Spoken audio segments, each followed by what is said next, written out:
Alright, so this video goes out to Emerson Collie. He wanted to see this vintage Dominion blade swap on the 3733. Let's go and run it.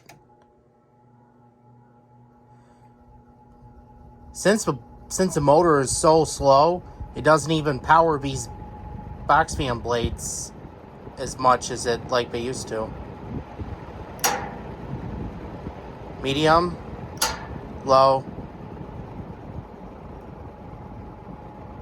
As you can see, the blade is going very slow.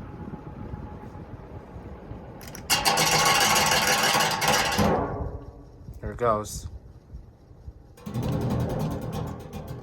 Stop the fan blades here, and thanks for watching.